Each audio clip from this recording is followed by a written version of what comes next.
Au début du XXe siècle, le docteur Peter Ameisenhofen, un zoologiste allemand, se consacre à la recherche d'animaux inconnus de la science.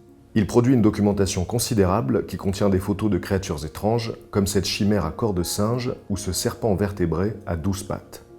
Ameisenhofen disparaît mystérieusement en 1955 et ses archives ne sont découvertes que 30 ans plus tard.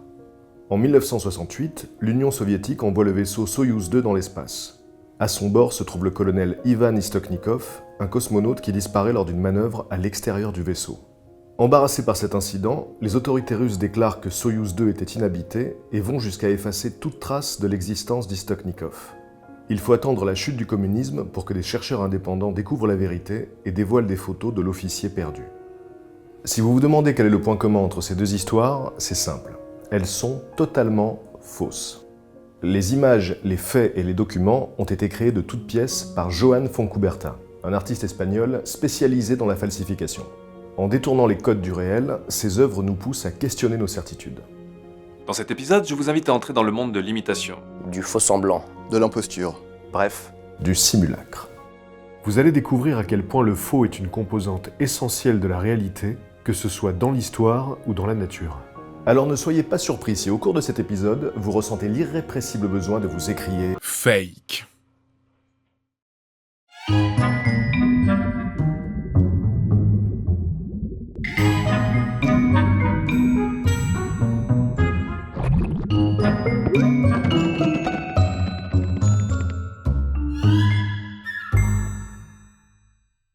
Pendant la Seconde Guerre mondiale, le rôle du faux a été déterminant. En 1942, par exemple, alors que des menaces d'attaque japonaises planaient sur la Californie, les autorités militaires chargèrent le colonel John F. Homer de camoufler plusieurs points sensibles le long de la côte pacifique. Et comme il s'agissait de tromper l'ennemi, Homer fit appel à la plus grande des fabriques à illusions, Hollywood. Décorateurs, peintres et charpentiers furent envoyés par les studios de cinéma pour rendre plusieurs bases invisibles. Leur plus grande réussite fut sans doute la transformation de l'usine aéronautique de Burbank. Tous les bâtiments furent recouverts par des paysages factices peints sur des toiles et vus d'avion, la zone ressemblait à une paisible banlieue rurale. Des voitures en plastique, de faux arbres et de fausses fermes furent même placées dans le décor pour simuler le relief. Et comme le colonel Homer n'était pas du genre à faire les choses à moitié, il demanda à des employés de l'usine de se balader sur de fausses allées, de déplacer des voitures ou encore d'étendre du linge pour rendre le quartier plus vivant. L'incroyable camouflage de la Californie s'arrêta en même temps que les risques d'attaque nippones. Mais à la même époque, en Europe, se préparait une supercherie militaire encore plus importante. Si importante qu'elle changea probablement le cours de l'histoire. Son nom, Fortitude. Initiée par les services secrets britanniques, l'opération Fortitude avait pour but de tromper les Allemands sur la date et le lieu du débarquement. Pour faire croire à l'ennemi qu'il comptait débarquer dans le Pas-de-Calais, les Alliés créèrent un groupe d'armées fictif, le FUSAG, qu'ils postèrent sur la côte sud-est de l'Angleterre. Cette armée fantôme était constituée de chars gonflables, de canons en contreplaqué, de centaines de faux navires et même d'un faux complexe pétrolier. Pour faire vivre le tout, les Alliés mirent en place de faux campements avec cheminées fumantes, bruit d'activité portuaire et un intense trafic radio composé de milliers de messages préenregistrés. Les moindres détails étaient soignés, jusqu'aux insignes fabriqués spécialement pour les unités imaginaires. Enfin, le prestigieux général Patton fut placé à la tête de cette armée factice, ce qui acheva de convaincre les Allemands que le débarquement aurait bien lieu dans le Pas-de-Calais.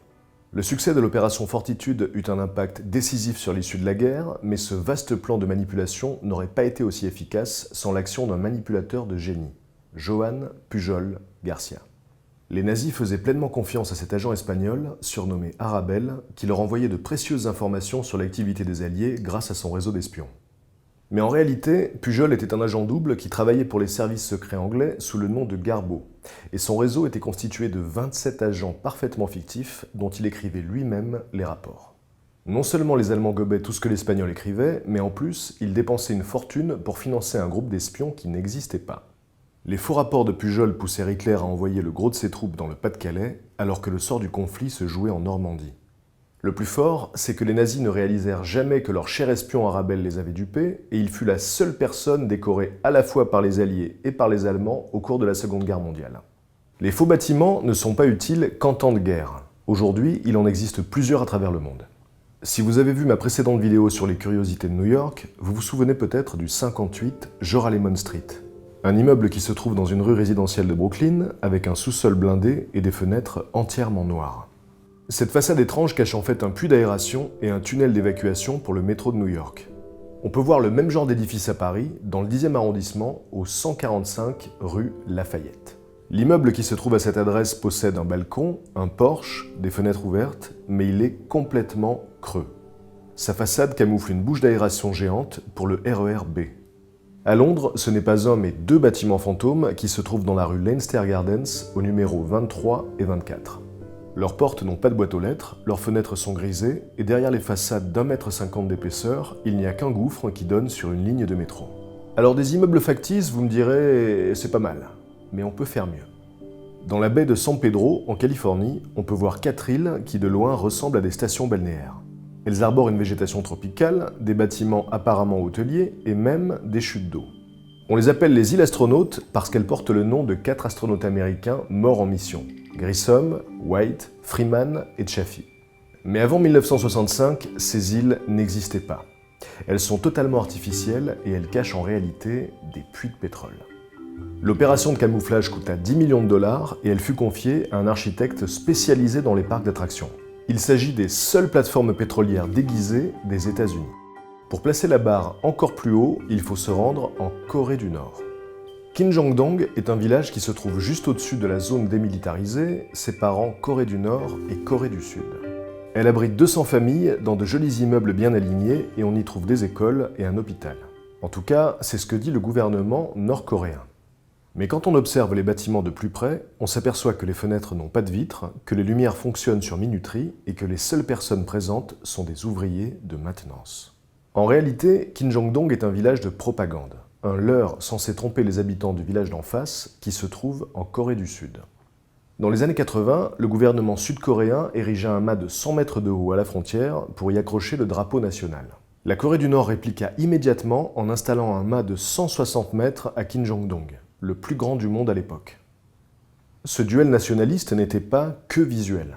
Jusqu'en 2004, le village fantôme diffusait des messages de propagande à travers des haut-parleurs pour encourager les sudistes à franchir la frontière.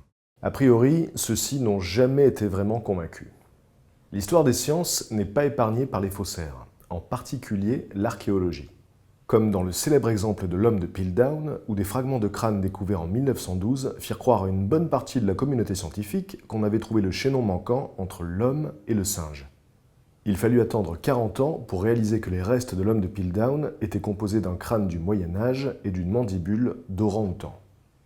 Mais l'un des cas les plus extravagants est sans doute celui du géant de Cardiff aux États-Unis.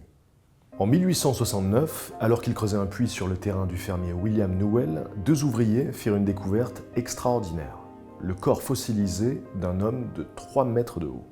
Très vite, les habitants de Cardiff affluèrent pour voir le géant pétrifié, à tel point que Newell commença à faire payer les visites.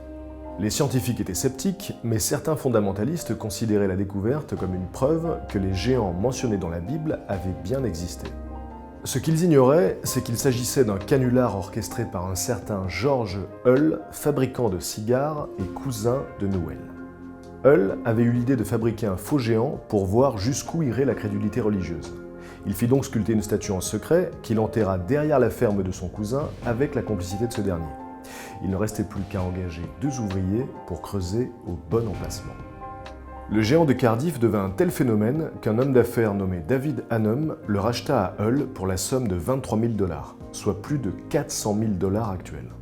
Phineas Barnum, le célèbre homme de spectacle, fit alors fabriquer une réplique du géant et déclara que l'autre était un faux. David Hannum attaqua Barnum en diffamation, mais George Hull décida d'avouer son canular à la presse et les 2 géants furent finalement déclarés factices. 7 ans plus tard, un autre géant pétrifié fut découvert à Beulah, dans le Colorado. Il fut exposé quelque temps à travers les États-Unis jusqu'à ce qu'on découvre qu'il s'agissait encore d'un coup de Hull qui avait décidément de la suite dans les idées. Si vous pensez que l'imposture est le propre de l'homme, vous allez voir que dans ce domaine, les animaux n'ont aucune leçon à recevoir. Prenez par exemple la larve de l'Héméroplanès triptolemus, un papillon qui vit dans les forêts d'Amérique centrale. Quand elle se sent menacée, cette chenille se suspend dans le vide, puis elle gonfle sa tête jusqu'à prendre l'apparence d'un petit serpent. Non seulement elle imite à la perfection les couleurs, les écailles et les yeux du reptile, mais elle pousse le réalisme jusqu'à simuler des attaques. La menthe orchidée est une autre simulatrice étonnante. Cette cousine de la menthe religieuse est le seul prédateur connu pour piéger ses proies en imitant une fleur. D'autres espèces utilisent leur apparence pour se camoufler dans la végétation, mais la menthe orchidée est tellement douée qu'elle attire les insectes pollinisateurs encore plus que les fleurs elles-mêmes. La technique des leucochloridium est particulièrement tordue. Ces vers parasites remontent le système digestif des escargots pour aller se loger dans leurs yeux. Une fois en place, les larves grossissent et transforment les yeux des pauvres gastéropodes en excroissances multicolores qui ressemblent à des chenilles. Les oiseaux se jettent alors dessus en croyant avaler une proie. Et c'est exactement ce que souhaitent les leucochloridium. Ils ne peuvent pondre leurs œufs que dans l'estomac des oiseaux. Ces derniers expulsent ensuite les œufs avec leurs fientes qui sont mangées par les escargots. Et le cycle peut recommencer. La championne toute catégorie de l'imitation animale est sans aucun doute la fascinante pieuvre mimétique. Comme les autres pieuvres, elle est capable de changer de couleur et de texture, mais c'est la seule qui prend l'apparence d'autres animaux pour échapper aux prédateurs. La pieuvre mimétique peut imiter plus d'une quinzaine d'espèces, comme les méduses, les serpents de mer, les murènes ou encore les crabes. Mais elle ne se contente pas de prendre leur aspect, elle simule aussi leur comportement. Par exemple, pour imiter une sole, non seulement la pieuvre va aplatir son corps et regrouper ses tentacules sur un côté, mais en plus, elle va nager à la même hauteur et à la même vitesse que la sole. Le plus impressionnant étant peut-être qu'elle ne choisit pas les espèces à imiter au hasard. Pour effrayer ses agresseurs, elle prend la forme de leur prédateur naturel. Ces capacités valent à la pieuvre mimétique d'être considérée comme une des créatures les plus intelligentes de la planète. Pour terminer sur un registre un peu différent, je voulais vous raconter l'histoire parfaitement vraie d'une fausse tueuse en série. Tout commence en 1993 lorsqu'on retrouve l'ADN d'une femme sur une scène de meurtre en Allemagne. La tueuse présumée disparaît pendant 8 ans, puis en 2001, on trouve à nouveau son ADN sur les lieux d'un autre meurtre particulièrement barbare. S'enchaîne alors une série de crimes qui vont durer jusqu'en 2009 et qui ont pour seul point commun cette femme sans visage dont on relève l'empreinte génétique dans 40 lieux différents. Braquage, cambriolage, assassinat, les crimes sont variés et ils ne se déroulent plus seulement en Allemagne mais à travers plusieurs pays d'Europe. Les enquêteurs sont persuadés d'avoir affaire à une experte qui joue avec eux et plusieurs milliers de pistes sont explorées sans succès. En 2007, on retrouve une jeune policière tuée d'une balle dans la tête sur un parking d'Heilbronn en Allemagne. Une fois de plus, le même profil génétique est identifié sur les lieux. Le pays est fortement marqué par le drame, et à partir de ce moment, la mystérieuse criminelle en série sera surnommée le fantôme d'Heilbronn. C'est en 2009, après 16 ans de traque à travers l'Europe, 6 meurtres et des dizaines de crimes, que l'énigme est enfin élucidée. La supposée tueuse était en fait une innocente employée de l'entreprise qui fabriquait les bâtonnets pour prélever l'ADN. Son propre ADN avait contaminé tout un lot de coton-tige qui avait ensuite été utilisé au cours des différentes enquêtes. Tous ces crimes, qui avaient mobilisé Interpol et des dizaines d'enquêteurs, n'avaient donc aucun lien entre eux. Et le fantôme d'Heilbronn n'avait jamais existé. Cet épisode est à présent terminé, j'espère qu'il vous a plu et qu'il vous donnera envie d'aiguiser votre esprit critique. Vous l'avez vu, les faux-semblants existent dans tous les domaines, alors n'hésitez pas à user de l'art du doute. À bientôt!